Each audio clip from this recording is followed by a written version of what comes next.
Olá pessoal, tudo bem? Bem-vindos ao nosso canal. Hoje vamos dar continuidade ao nosso estudo do livro do Apocalipse. Estamos no estudo 4, onde vamos estudar a segunda carta de João enviada à igreja de Esmirna, no capítulo 2, nos versos 8 ao 11. A igreja que representa o período de perseguição e martírio da igreja cristã. Se você chegou aqui agora no canal, não deixe de assistir os estudos anteriores. Vamos estudar todo o livro verso a verso. Então não deixe de se inscrever no canal e ativar a notificação para ser avisado quando sair o próximo estudo.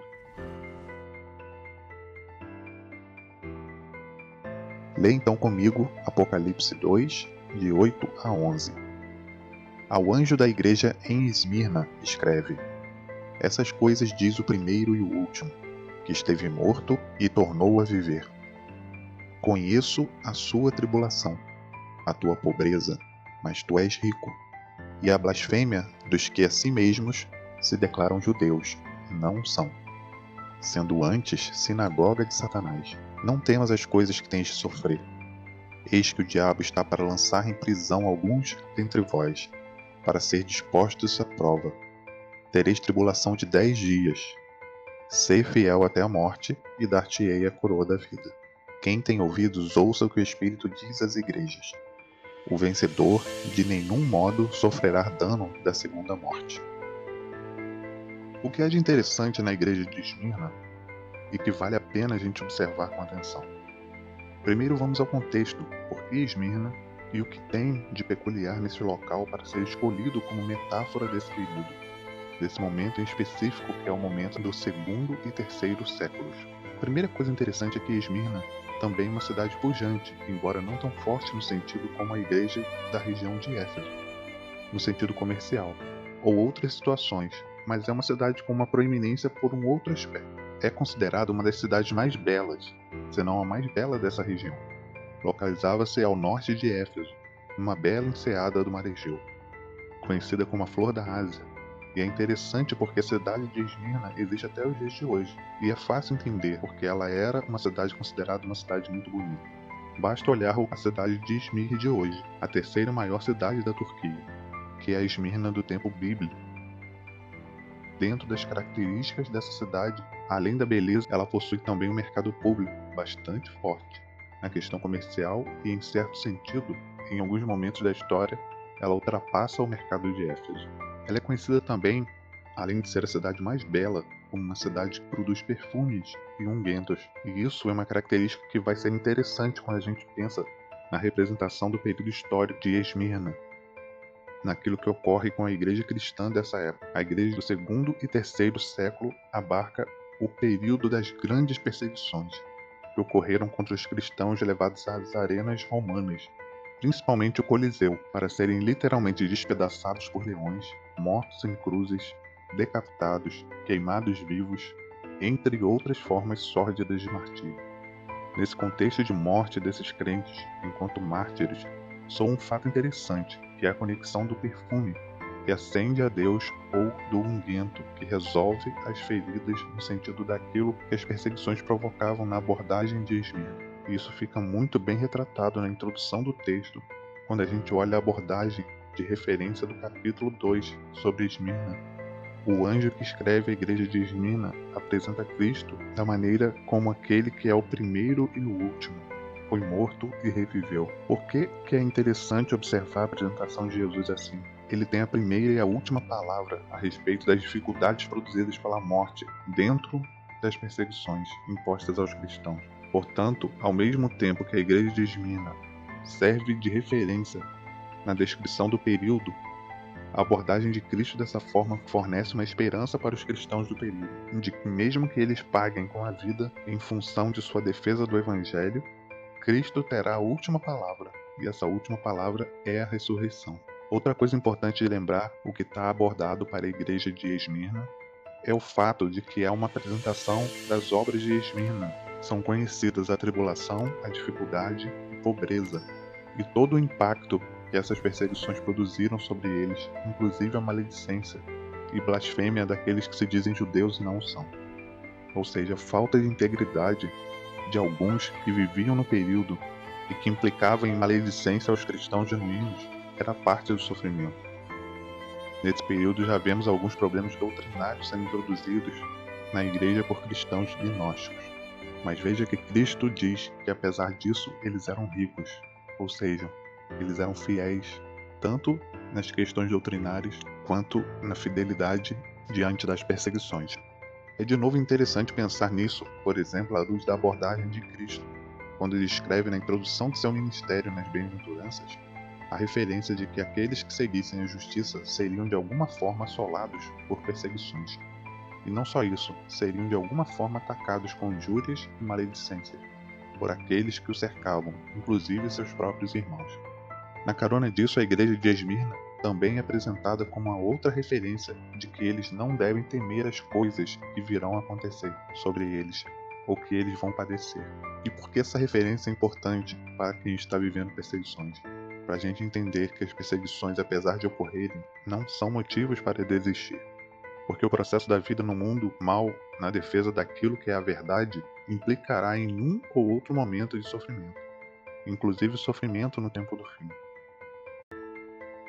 Qual é a visão de repreensão para a igreja de Esmirna? E aqui vem uma curiosidade, a igreja de Esmirna não tem repreensões. E a razão é óbvia, no período de Esmirna, tanto a igreja local, onde foi martirizado Policarpo, um dos pais da igreja, quanto na histórica, ou você era cristão de verdade e pagava com a vida por isso, ou você abandonava completamente o cristianismo. Não existia um desenho intermediário de que a gente chamaria numa linguagem bem popular um cristão mais ou menos. Ou era genuíno ou abandonava por medo dos elementos de perseguição. A promessa é a parte importante para essa igreja. O texto termina com uma referência bastante importante: ser fiel até a morte e dar-te-ei a coroa da vida. No meio desse texto aparece uma profecia temporal, e essa profecia apresenta: vocês terão uma tribulação que durará 10 dias.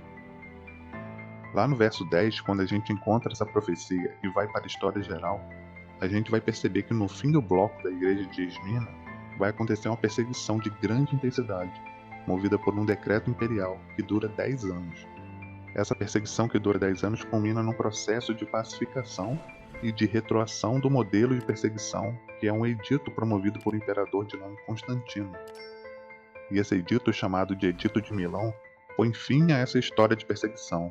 Lá no ano 313, encerra-se o período de Esmirna, com a transferência da perseguição para um período agora de paz.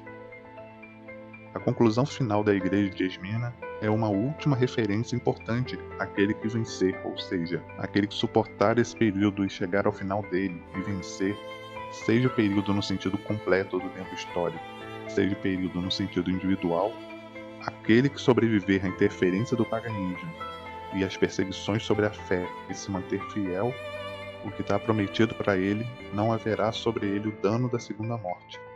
E por que esse texto é peculiar? Nesse contexto, esse texto é peculiar porque Deus não promete que a primeira morte não vai afetá-lo. Ou seja, quando esse texto aponta essa questão, isso faz alusão a algo que está no final do livro do Apocalipse, que é o fato de que haverá na vinda de Cristo a ressurreição de todos aqueles que de forma fiel viveram e de forma fiel descansaram, morreram na esperança da vinda de Cristo.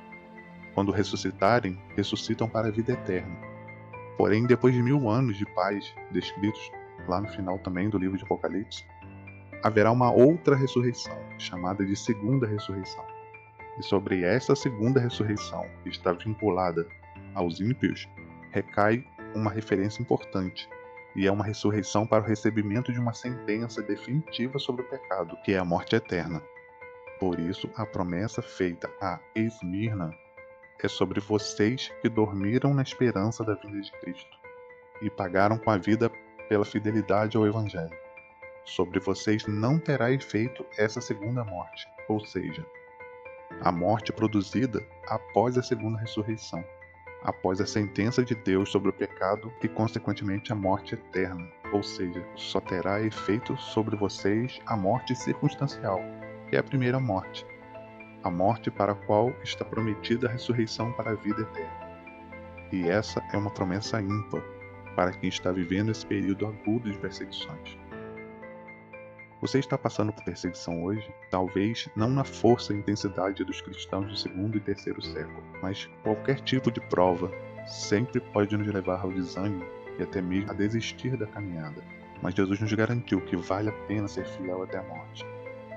Como comparar essa breve vida que Salomão coloca como uma neblina que vem e logo se dissipa com a eternidade, uma vida eterna sem morte, dor ou sofrimento, uma vida ao lado de Cristo e de todos aqueles que resistiram aos ataques do inimigo? Não desista. Como diz um belo hino, fixe seus olhos no Mestre. Confie no bom Salvador. Fluirás na luta terrestre maravilhas do seu doce amor. Enquanto estiveres ligados a Cristo, nada nesse mundo poderá nos separar dele.